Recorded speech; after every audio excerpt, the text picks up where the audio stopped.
Okay. Oh my God, I haven't seen you since middle school. I know, it's crazy. So girls, people are going to be coming in. I'm going to see if I can take off the waiting room. Okay, so I told everyone that we have a huge surprise, and I've done my best. I'm horrible at keeping surprises, by the way. I have done my best to keep it. I think I've told like a couple of you. But I don't know if you noticed, Kelley Kosow is online with us here today. Hi! She is Oh my gosh. So, a little bit about her, if you girls haven't started reading yet, I know that we're a couple of days ahead. We have 3 days before we officially start her book. So I wanted to make sure we get all of the questions out of the way now. We start figuring out exactly what is integrity in her definition of it today, and just really going in deep into this, okay? So a little bit about her. In the introduction, you learn that she realized while she was at the altar that she was making a mistake, right? And that she wasn't living her true integrity life. So she started learning about Debbie Ford. She took the shadow process, and she went from being a goody-goody lawyer that was always a perfectionist, always giving up her 100% and overachieving, which is totally me, by the way, at the moment. So I'm totally excited. Hey. I'm totally excited to be able to hear her story because I connect to it fully. And I haven't told Kelley this, but the first time I read the introduction in chapter 1, I full on cried with my father. I was like, Dad, you have to read this with me. And I read it out loud to him, and he was like, it's you. So being able to read this book and having her here is such an amazing opportunity. And I was hoping to share this experience with all of you girls today. So, Kelley, would you like to start the interview now? You girls are down for this? I feel like I'm like in a Brady Bunch, but of all kick-ass, entrepreneurial, fabulous women. I love watching you come on the screen, and I think it's so cool. And I'm going to mispronounce your name, Jaslyn. No, you got it. Oh, okay. Well, I just want to acknowledge you for being a magical manifester. I get these messages yesterday. I'm leaving the country tomorrow, and you could just feel it in her. And she did it. She did it because she wanted to, you know, bring something even more special to all of you. And if I'm definitely a believer that the people closest to us are a reflection. So if you all are a reflection of this magnificent woman, let's go. Okay, so by the way, girls, after this, I'll be mentioning a little bit more about the book club, what's going to happen monthly. But first, I want to make sure we get this interview down packed and not waste Kelley's time, okay? So I'm going to ask a couple of questions, and then you girls can jump in if you girls want to ask a couple of questions as well, okay? Cool? All right, yeah. I'm seeing nods. So the first question I have for you, how do you feel you got to where you are today? As a fellow woman entrepreneur, right? I'm still in the beginning stages here. You've been doing this for a while. So what was that catalyst for you? The catalyst was the pain of not being able, of just knowing there had to be something more in my life. And yes, I was that overachiever, always the perfectionist. On paper, my life looked amazing. I had a great resume, you know, Ivy League school, law school, successful career as a lawyer, husband, 3 little girls, you know, head of 3 Girl Scout troops. You know, I was that mom, and, you know, and always I had another business. I had another business that actually got me here, and I had become part of a women's group. And what we found, and this is the first part, yes, it was connected with women. Because, you know, what I had found as, you know, growing up, my girlfriends had always been such an essential part of my life. And in college, you know, hanging out. And when you become, you know, you start your career and you become a mother and you get married, that time with other women, you know, you cut that out, right? It's like our self-care, but we diminish our self-care thinking we have to be here and show up there and do for others.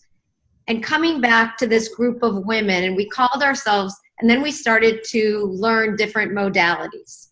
We learned different concepts. We did the Course in Miracles. We learned shamanic things. And we studied the ancient goddesses. realizing their archetypes from women. And it was a coming together in a safe space where we could speak our truth and share our stories. And as women, we don't necessarily have to solve all the problems, but we have to discuss them. And then two of the other women, we said we want to give to others what we created. And we created a game called Go Goddess. We didn't want to write a book down there. We wanted to create a game where women would come together. And it was the right thing at the right time back in 2000. And it was the beginning of Oprah and consciousness and about women getting together, kind of chick chat. And the game just exploded. We were in People. We were in Oprah magazine. We were in InStyle. They were doing Go Goddess parties, and it became some of the rage. And then we got invited to start doing luncheons and workshops, and all of a sudden I'm at the front of the stage. And I'm like, I'm a great girlfriend, but I don't know that I'm really schooled to handle other people going through real life issues, to hold people through transformation. Wow. So this was back in 2002, and I asked around. Life coaching was just coming into vogue. And I said, what's the best place? And everyone said the Ford Institute. And so I just jumped in. And little did I know that, I became trained as a coach just to hold for my other business. But little did I know that that was the start of my magical carpet ride. Wow. And that's where, when you do shadow work, and Debbie Ford, who founded the Ford Institute, she's an expert in the human shadow. She wrote her first book was called Dark Side of the Light Chasers, and it's about bringing light to the dark and embracing all of who you are. And that was about wholeness. And no one had ever told me that I could love the parts of myself that I thought were bad, because I had spent all my life trying to fix myself, better myself, get the next degree, change myself, starve myself, exercise myself, chasing like 5 or 10 things on this gerbil wheel. Mm-hmm. And this concept of wholeness, which is what we do in our workshop, the shadow process, embrace all of who we are and find the gifts of all of who we are and all our past experience, that revolutionized my life. I didn't know I could be smart and dumb. I didn't know I could be selfish and selfless and find the gifts in all of it. So that was the start of really owning all of who I was. And that foundation, because the more you own in here, the more full you feel and the more confident you feel about doing it out there. I was no longer worried that I was going to fail. I didn't want to fail, but I got more of a sense of who I was. And if your outer world reflects your inner world and you're only owning 10% of yourself, then that's what you're going to create in the outer world, 10%. You own 30%, you'll create 30%. You own 50, 60, 70. All of a sudden, I was doing things that were unrecognizable because I felt secure in here, and it was living life from the inside out. Wow. So that's the way I say to live life, whether it's relationships, whether it's career, whether it's busting through fear. We're so used to thinking we should be doing it, but it's being it, owning it. And then if you own it and be it here, it's magical out there. So I would tell all of you, do your inner work. And then, because more inner work you do, you get your worthiness. You get your level of deserving. You can no longer step over your truth like I did on that day at the altar. You can no longer accept unacceptable or settle for crumbs or be imprisoned by fear. And if you're in a position, you'll say enough is enough. And that's where the world is going. All women are saying enough is enough. I am no longer going to play small. I am no longer going to dumb myself down. I'm no longer going to quiet my voice. And so when you do that inner work and to own who you are and feel confident to express that in the outer world, life shifts. Wow. That was amazing, Kelley. That was amazing. By the way, girls, as a bonus, I'm going to the shadow process in September. It's 16 through 18, I believe. I think it's 14 through 16. It's in Miami. It is the most life-changing workshop. I will tell you, because, you know, I sat in the audience many years before, you know, during my training and when I was becoming a coach and when I was making the decision to get divorced after 13 years of marriage. And then after I got a divorce and I used it as a wellness structure. And even now that I lead it, I look forward to it. We just did one in Omega last weekend in Rhinebeck, New York.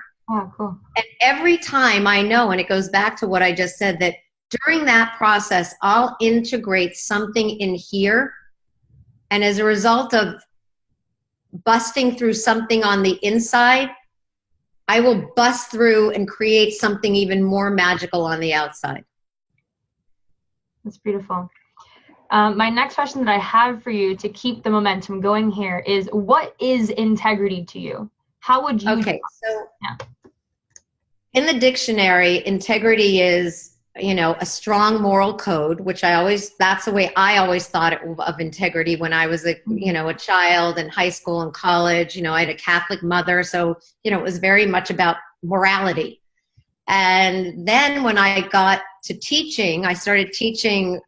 After 7 years, I started coaching, and then I had a thriving coaching practice after I sold Go Goddess. And then I was invited to be on staff at the Institute. And one of our students came in one day, because we talk about being in integrity in terms of coaching and becoming a life coach. Yeah. And they said, I looked up integrity and it means wholeness. And I was so taken. That's when I fell in love with the word.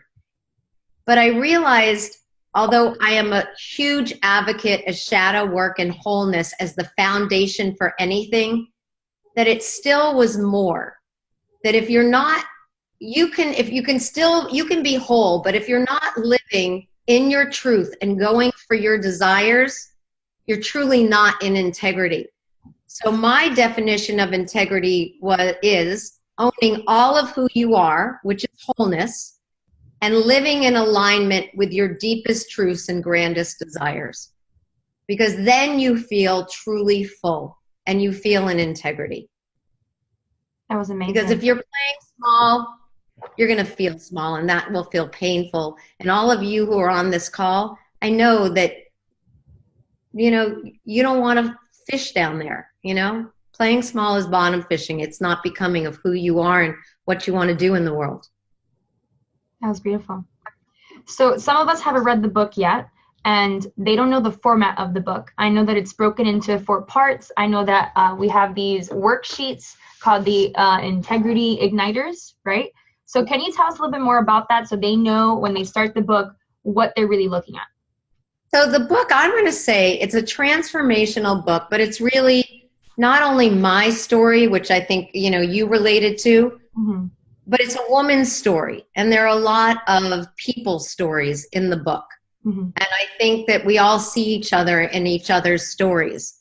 Yes. And so the beginning is really talking about, you know, first it's an invitation. As far as I'm concerned, in every moment, an invitation exists for us to transform our lives and to step out of the old ways of thinking and to really change the level of consciousness that we live on. And that's what I learned when I started training at the Ford Institute, that life is a shift in perception. And at any moment we can shift our perception, and, you know, being able to shift your perception moment after moment after moment, that's how you live a life of mastery. So it starts out with the invitation for transformation, because you want to step in, you want to get this way, you know, you want to like, okay, I want this. And then it is about, you know, and then I talk about kind of integrity. I talk about integrity snatchers. That's what takes us out of integrity. You know, I talk about how the universe, you know, some of the fundamental principles that are the foundation for this 7-step process that then I lead you to. So the foundation, you know, having a relationship with the universe and getting that the universe is always giving you feedback.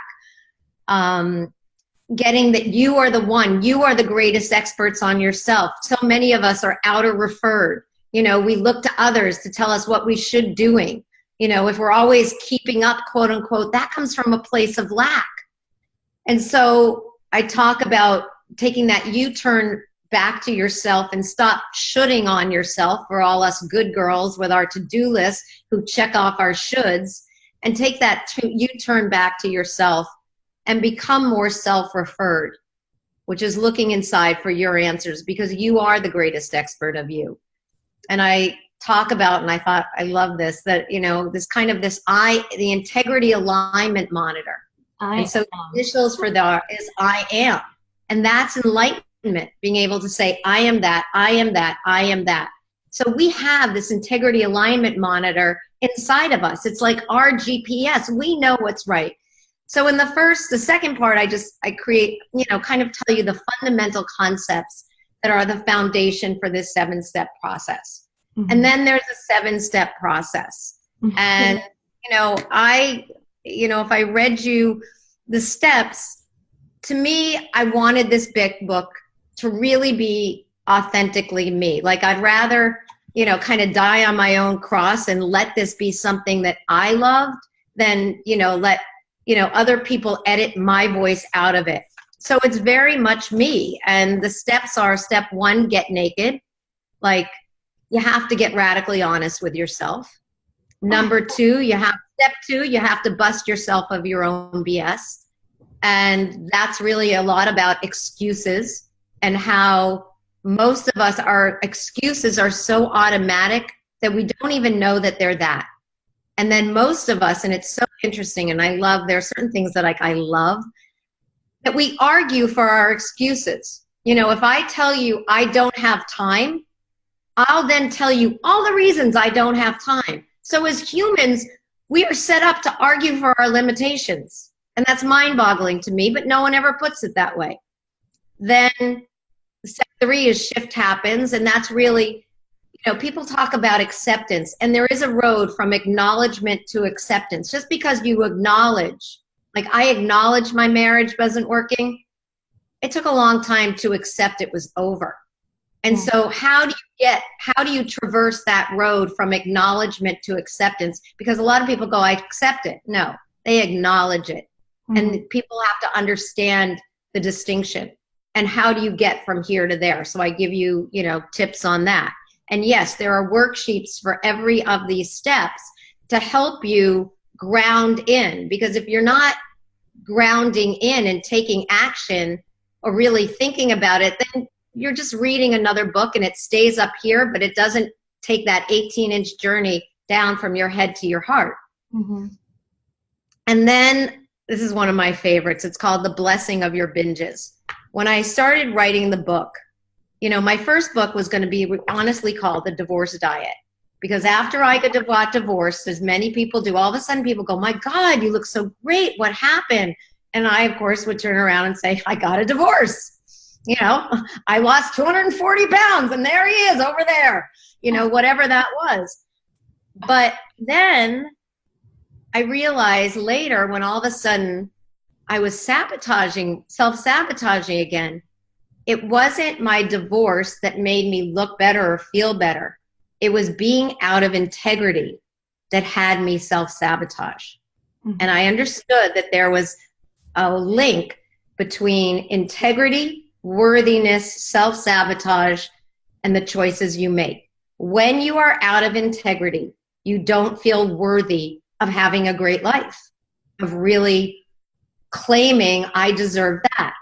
And so since the ego likes to be right, honestly, about how unworthy we are, we then self-sabotage.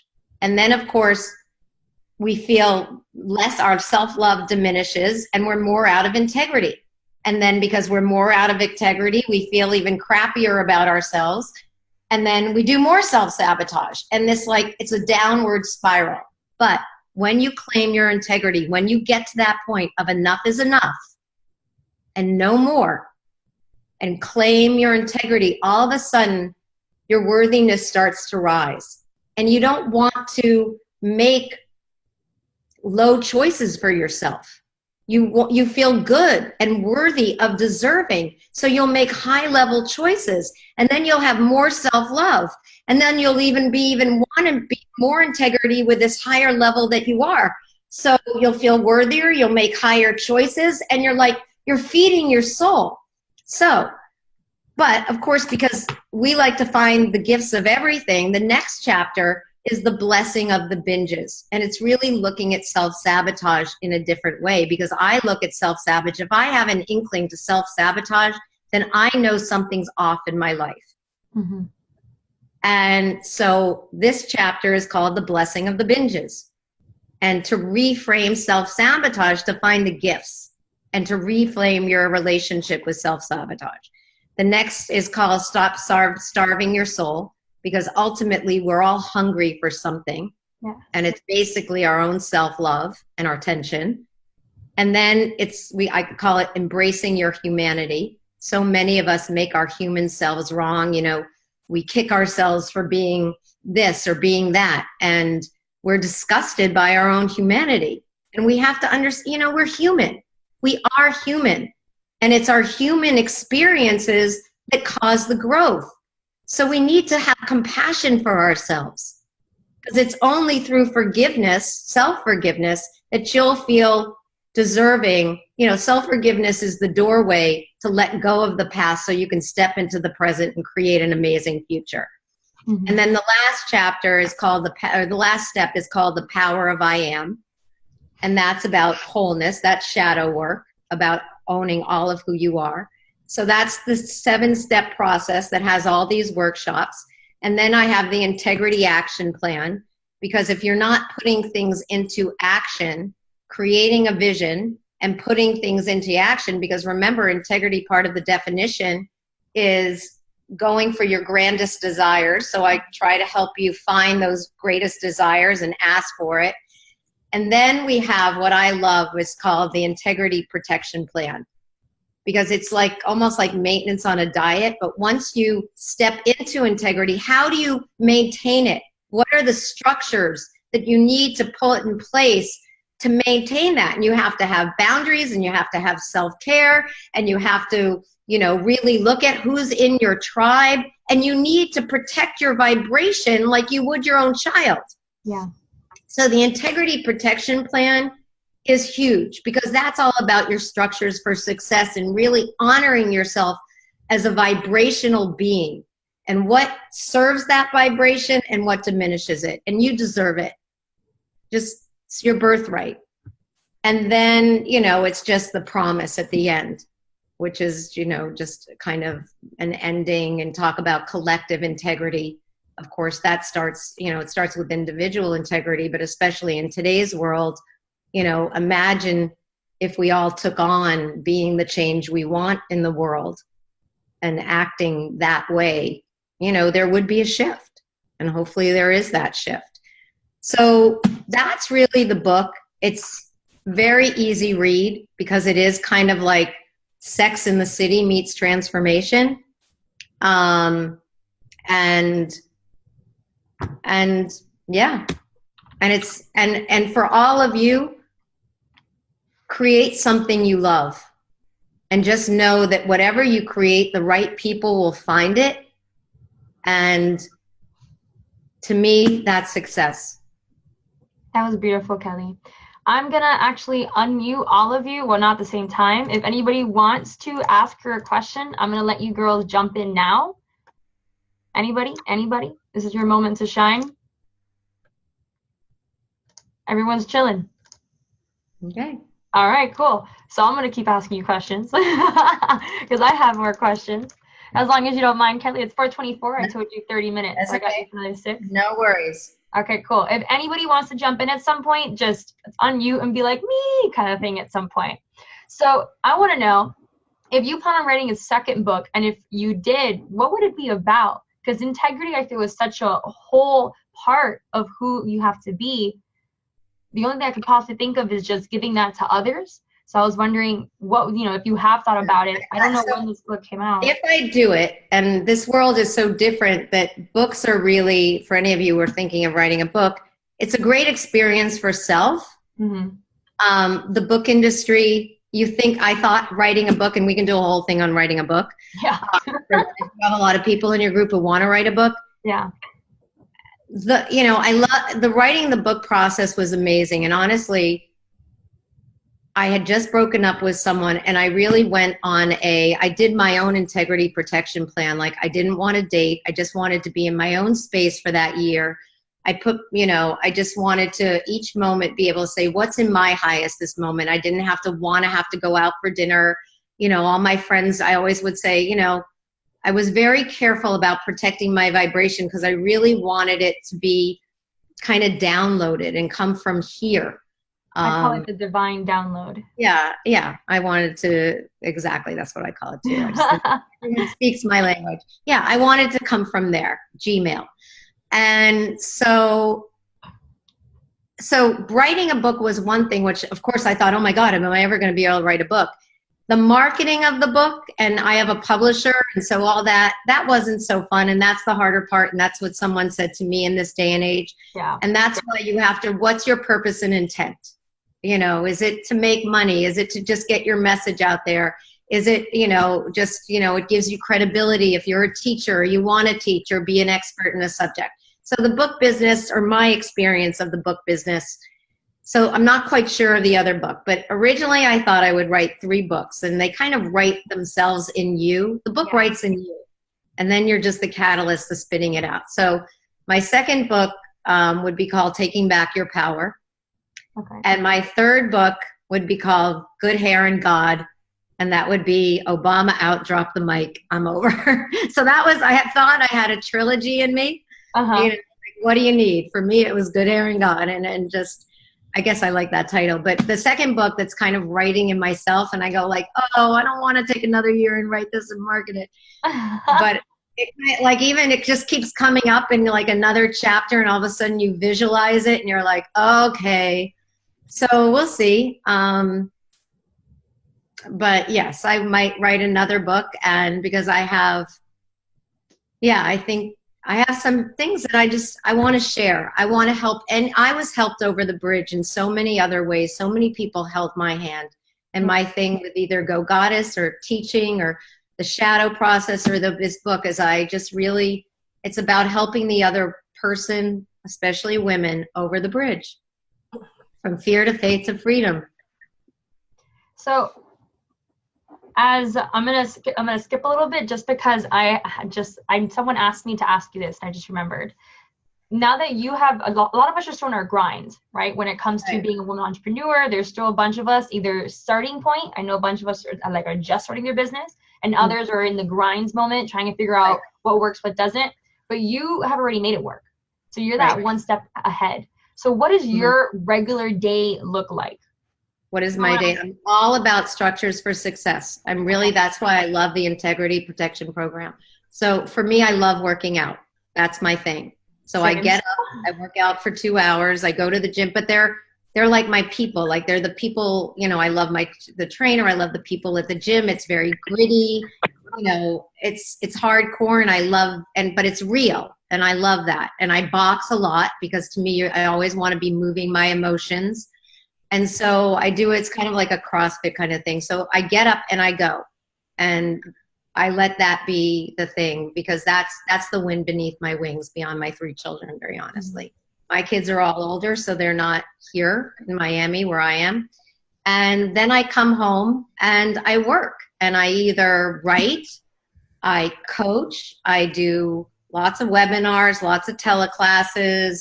I create a lot of content for the Ford Institute because I'm CEO of the Ford Institute. After Debbie Ford passed of cancer at 58, she left the Ford Institute to myself and another woman, and I'm the CEO. So I'm very much the face of that.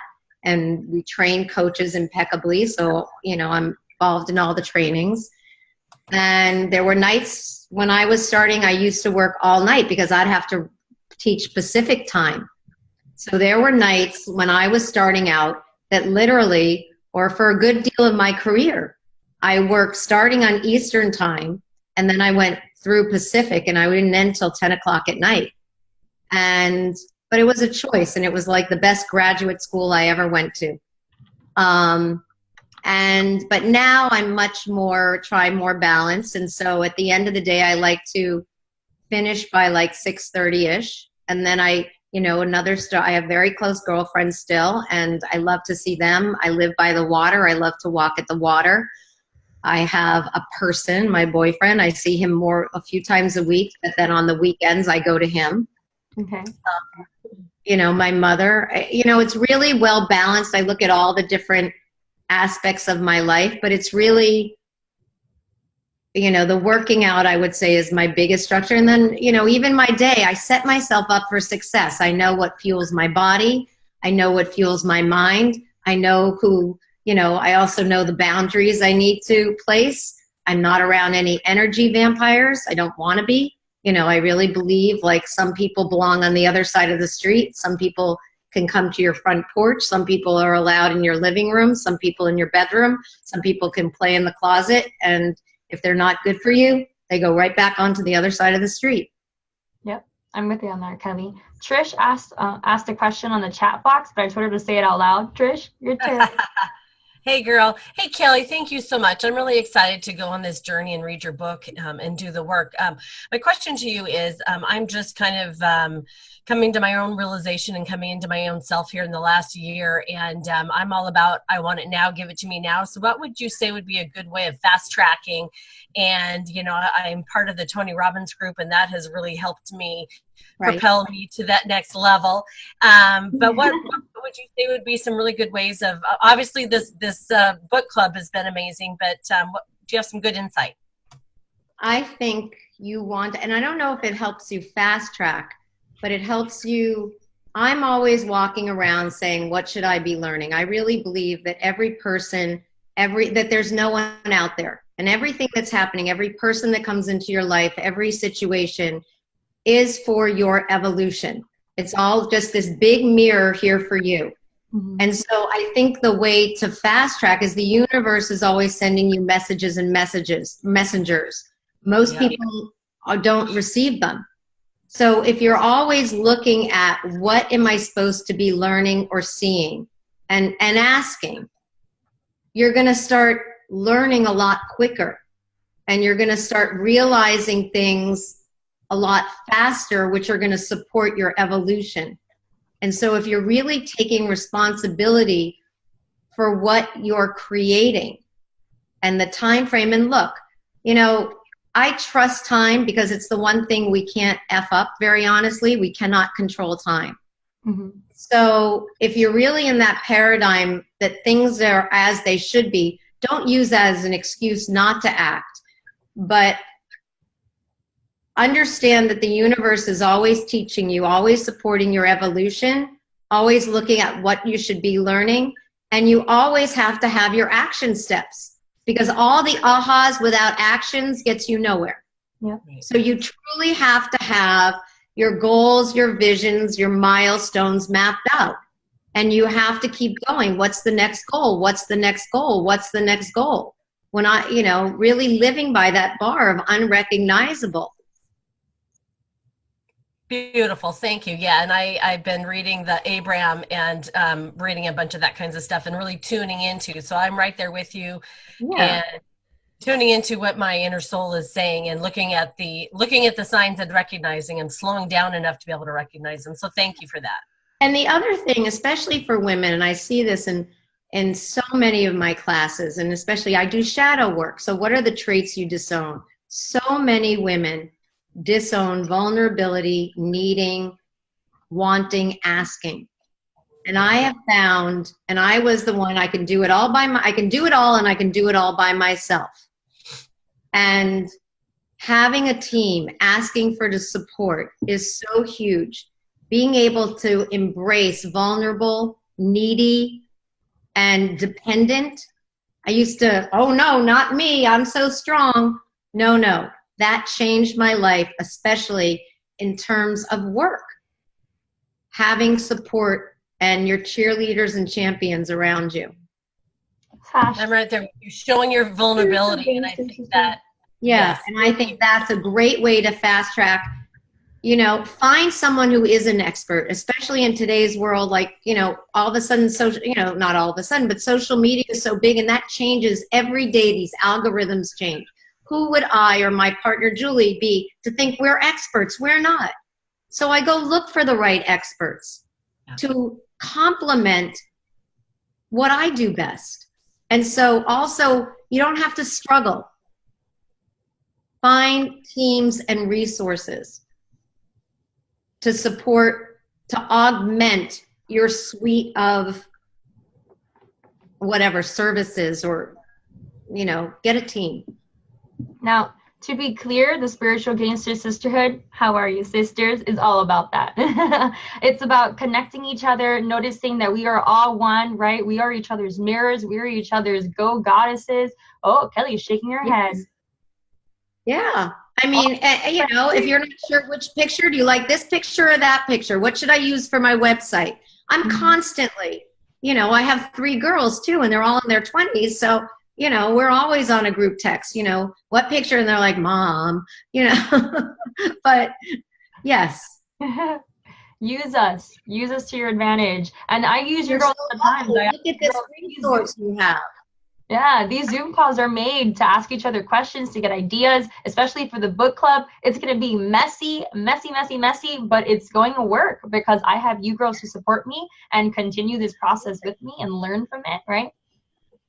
And I'm going to start, another surprise for you girls, 2 surprises in 1, ching ching, is I have Kelly on today, but we're actually going to do another interview live in person, and I'm going to put it as part of the Facebook group later this month as well. So we get one before we start the book, and we got one when we're close to the end of the book with her. How will that? I've been seeing thumbs up. Yay. And then, you know, you guys do your action plans and support each other, because think of the energy when you have a group like this holding your vision, holding you accountable. Be accountability buddies for each other. It's so important. Throughout the month, just a heads up, I'm going to be doing these worksheets myself, and I'm going to be posting the pictures of my work. So you guys are going to see my personal work, my vulnerability, and I'm going to go out there, and I'm really hoping that you girls share your pictures as well as underneath the comments in there as well. I want everyone to just put themselves out there. This is a safe environment. There's a reason that I made it only for sisters. Yeah, I mean, 20 years later, the women from my goddess group are still my anchors. Aww. They're still my touchstone. They're one of my structures for support. And to allow yourselves in this group, I don't know how well you all know each other, to be seen and to hold each other, it's such a gift for every part of your life. I mean, we're amazing as women. I'm with you. Does anybody else have a question? Because I have 2 last questions, and then we're done with her. So raised hand. Okay. Go ahead, honey. I unmuted you. Hi, Miss Kelly. Hi. Nice to meet you. I wanted to ask you if you make any promises, and if you ever do break them. If you do make promises, how do you feel about it? I will say that, you know, because I just wrote a book on integrity. So if I don't commit to something, I start there, because I always want to be clean and clear, especially with myself. I will not commit to something I can't do. I wrote an article or a newsletter or blog, you know, meet my 2 best friends, no and I can't. I'm a big one on boundaries, and I'm a big one with forgiving myself, you know, the ability to say no. And so promises to others, I really think, because life is full of choices. And if a choice doesn't feel right to me, I won't say yes. You know, my days of people pleasing or stepping over my truth are pretty much over. So I'm very clean because if I make the promise, then I have to do it joyfully. So if I make a promise to others, I will keep my commitment, because I don't want that karma, but I will do it joyfully. So I do like my work on the front end.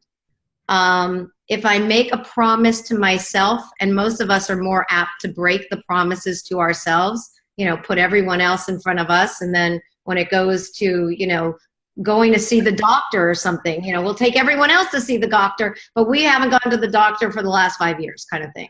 Yeah, good times. If I make a promise to myself, I know now how important it is, because anytime, you know, you whittle away at your integrity, you chip off your soul. And to me, integrity is a way of life. So I'm pretty good at age 57 of knowing what I can handle, what I want to do and not do, and keeping it really clean. Thank you for wanting to do All this. right. Thank you.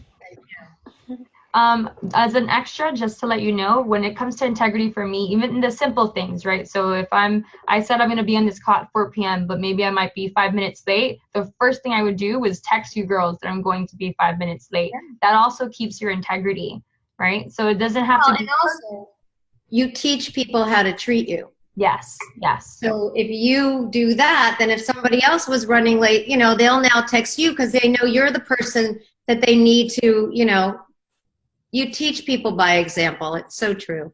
Yeah, that was beautiful. Any other questions before I ask my last two questions? I have to go. Thank you. Can you please make sure you tell me the responsibilities of the group? Thank you again. All right, no problem. Anybody else? All right, so I'm going to ask my last two questions. Wait, you're on mute. You muted. I muted myself somehow. And it's book club related because I want to know what got you to where you are, right? So what are your favorite books? What would you recommend for us to put as part of our book club list? Well, I would say Spiritual Divorce by Debbie Ford changed my life because it's a relationship book and it's about your relationship with self. Now, that was X amount of years ago. So, you know, I was reading it with another level of consciousness, and I'm sure there are a lot of great books now. But Spiritual Divorce was a life changer for me. Okay. All right. I'll write that one down. I do have Your Holiness and the Light Chasers as well as part of those are Light Chasers is an amazing book. That was obviously her most famous book. And Your Holiness, she actually wrote that about 5 years ago, and her publisher wouldn't let her publish it. This is a cool story. Whoever asked about time, her publisher wouldn't publish it back then, and that's when she wrote he said, turn it into the Consciousness Cleanse. And then she came through from a channel, and there was a whole great story about how a channel was talking to her sister, and Debbie came through and said, I want to publish a book of prayers. I want to publish a book of prayers. And it's so funny. So then they found that she had written this manuscript, that we had it. Her sister called Julie. Julie said, no, I have the whole manuscript. She wrote not just a prayers, I have her manuscript. And so we brought it to her publisher. And it's so funny, like, that now it's the time for that book to be published. So wow. You can't control time. That's crazy. And then my very, very, very last question, so girls, this is your last chance with her before she goes, is if you had, one of the things that I focus on in this book club is, there are two reasons I made it. I made it, one, because people don't feel like they have enough time to read, which you've already answered. Good-ching. And the second one is that when people do read the book, sometimes they keep the knowledge, but they don't apply it into their life, which you had already told Trish, action is the main thing. So if there was one thing in the book, one thing out of everything in it, out of the 7 steps, what would you say is the number one thing that you would tell people to apply and that it would change their life? Take your time. It's hard to, I'll tell you what, one is the relationship with the universe. Just really getting, you are so supported. You are so supported by the universe. And even, it's all happening for your evolution. The other thing is kind of to learn to love, which is kind of the blessing of the binges as well as wholeness. To learn to bring love. It's not about trying to fix it or change it. It's about bringing love to it. And it's about loving the parts of yourself, loving the experiences that you thought you could never love. Wow. It's about, and we're just so used to, trying to change and fix. No one ever told me love it. They told me fix it. Accomplish over it. That's huge. And I think the other is just really that place of self-referral, knowing that building your muscle of self-trust. Mm-hmm. Most people do not trust themselves or the world. And that's why you never trust the world or anyone else until you learn to trust yourself. And building that muscle of self-trust with this integrity alignment monitor and knowing your answers are all within you, that changes the paradigm, because you'll have the confidence to walk through life. That was beautiful. Thank you, Kelley. Thank you for this experience, for having this interview with us, and for the future interview that you're going to do with me as well, and for us again. That's going to be amazing. And getting to meet you in person is going to be above the beyond. I might come up with something for all of you to come to the shadow process. I was thinking about it today. I love having kick-ass, wonderful women in the shadow process. Men too, but which is really cool. Our demographic now is like 40% men, 60% women.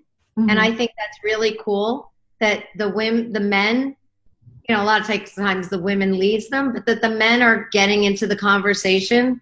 It's really interesting. And it's a very cool thing, but it's an awe-inspiring process. So I hope you do it. I hope you all do it, because it's a life. I will for sure be there September. I'm gonna mention it for sure in the group as well. I'm gonna be doing lives, and especially in our second interview, we can talk more about the shadow process at the end of it, since that's gonna be. Well, and also follow me on Instagram. Send my Instagram thing, because then you'll get the thing and you'll see all the videos about the shadow. You know, and their book memes and stuff like that. So I invite anyone. Kelley Kosow. It's just my name. You can put it wherever. You got it. I'm going to send them everything about you and the free excerpt, just in case if anyone's still missing the book or anyone still hasn't gotten it, so that you sent me earlier. Oh, by the way, as an extra, she said that if anyone that comes to the shadow process also gets her book signed by her. Okay, so as a little extra. Yeah. So My honor. So if anyone does plan on going to the shadow process, girls, just a heads up, let me know, because I'm pretty sure we can get together for it. That would be amazing, right? So that'd be an amazing time to do. What a group experience. Right. And that's what we did in our goddess group. Once a year or twice a year, we would travel and create like these experiences of transformation. Wow. Bonds you for life. That's so beautiful. Thank you, Kelley. All right. Thanks, all of you. Bye. Have a great day. Happy 4th of July. Liberation. Independence Day. That's where we're going. Bye. Bye.